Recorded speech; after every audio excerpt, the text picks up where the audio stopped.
बच्चों, आज आपके लिए फिर से लेकर आई हूँ एक और नई कहानी। एक बार एक धोबी था। उसके पास एक गधा था जिसका नाम था श्यामू। वह दिन भर कपड़ों की गठरियां इधर से उधर ढोने में ही लगा रहता, लेकिन वह अपने गधे श्यामू का जरा भी ख्याल नहीं रखता, क्योंकि धोबी कंजूस और निर्दयी था। वह कभी भी अपने गधे के लिए चारे का प्रबंध नहीं करता था। बस रात को उसे चरने के लिए खुला छोड़ देता, और नजदीक में कोई चरागाह ना होने के कारण गधे को चरने के लिए कुछ भी नहीं मिलता।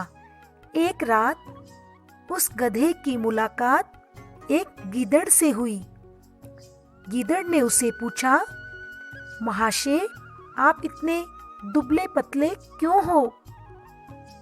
गधे ने दुखी होकर कहा, मेरा मालिक सिर्फ मुझसे काम लेता है और कभी भी मुझे खाने के लिए नहीं देता।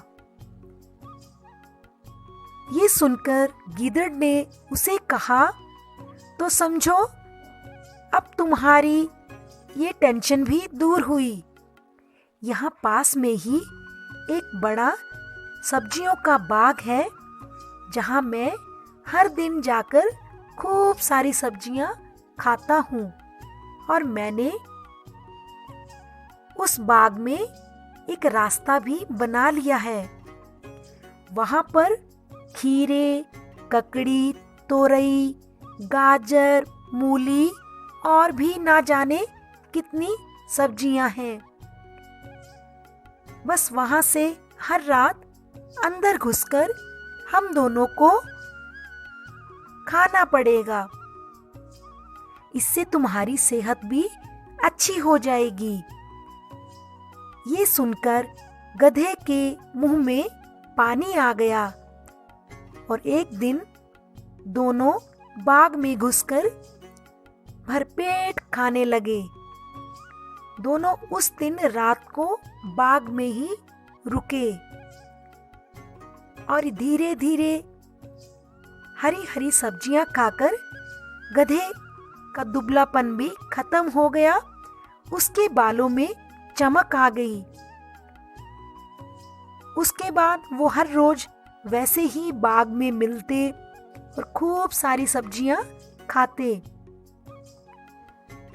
एक दिन खुशी के मारे गधे ने गीदड़ से कहा कि आज मेरा मन ढेंचू ढेंचू करने को कर रहा है।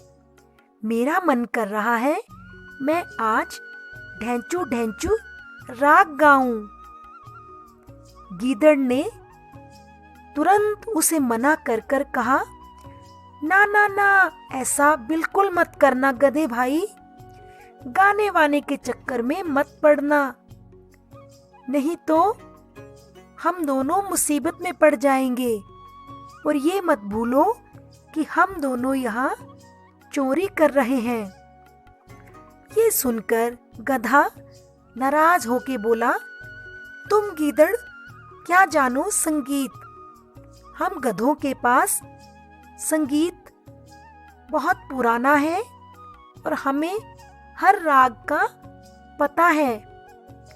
लेकिन गीदड़ ने उसे बार बार मना किया कि अगर तुम ऐसा करोगे तो बाग के चौकीदार उठकर हम दोनों को पीट पीट कर मार देंगे। गधा जोर जोर से हंसा और बोला, अरे मूर्ख गीदड़, मेरा राग सुन के चौकीदार भी खुश हो जाएंगे। गीदड़ को पता चला कि गधा मूर्ख है, अब इससे अपनी जान कैसे बचाई जाए। उसने कहा, गधे भाई, मुझे माफ कर दो, मैं तुम्हें समझ नहीं पाया। और उसने बड़ी चालाकी से गधे को कहा, मैं तुम्हारे लिए फूलों का हार लेकर आता हूँ। मेरे जाने के 10 मिनट बाद तुम गाना शुरू कर देना। ये सुनकर गधा बेचारा बहुत खुश हुआ और उसने गीदड़ के जाने के कुछ देर बाद गाना शुरू कर दिया, ढेंचू ढेंचू ढेंचू। गधे के रेंगने की आवाज सुन के चौकीदार उसकी ओर दौड़े और कहा, यही दुष्ट है जो हमारी सब्जियां खा रहा है। गीदड़ ने तो अपनी जान बचा ली थी, लेकिन सारे ही चौकीदारों ने गधे को पीट पीट कर अधमरा कर दिया। तो इस कहानी से हमें ये सीख मिलती है कि अपने शुभ चिंतकों की सलाह ना मानने का परिणाम हमेशा बुरा होता है।